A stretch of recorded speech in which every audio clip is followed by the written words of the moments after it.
Everyday racism, what should we do? Racism is a business. For centuries, it has underpinned global economic exploitation. And like any successful business idea, it needs great marketing, PR, and advertising to ensure lasting success. And that marketing affects everyone. Let me give you an example. I remember a few years ago, after having just finished a tour, I was paying in some cash at the bank. We'd done quite well on merchandising. Next to me at the counter, another young Afro-Caribbean male, similarly dressed, was also paying in quite a large sum of money. Surprisingly, my first thought was one of suspicion. I wonder what he does for a living. Yes, even though I know that working class young black men do not control the multi-billion-dollar drug industry, the connection between people who look like me and drug dealing has been seared into my mind thanks to a lifetime of advertising campaigns like this.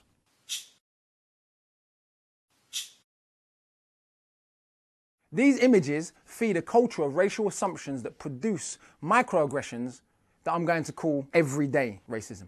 Now, in the context of global injustice, these might seem trivial, but in fact, these daily hostilities lay the ground for much larger systemic violence.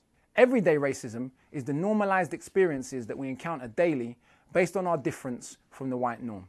Take being stopped and searched by the police at age 12, what would be the first of many times, people shouting nigger or coon from car windows on trips to Romford during my time playing for West Ham as a schoolboy, regularly being asked if I have drugs to sell or to pay up front for black cabs, or being sarcastically asked by a tutor when I attended the Royal Institution Mathematics masterclasses how many of the tribe I was bringing to the family celebration day. I could go on.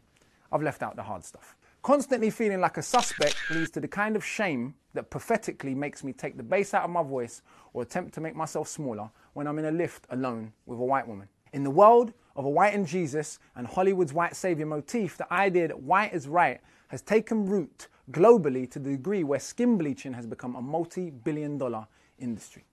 According to the World Health Organization, 40% of Chinese women bleach their skin, and 77% of Nigerian women, the world's highest percentage.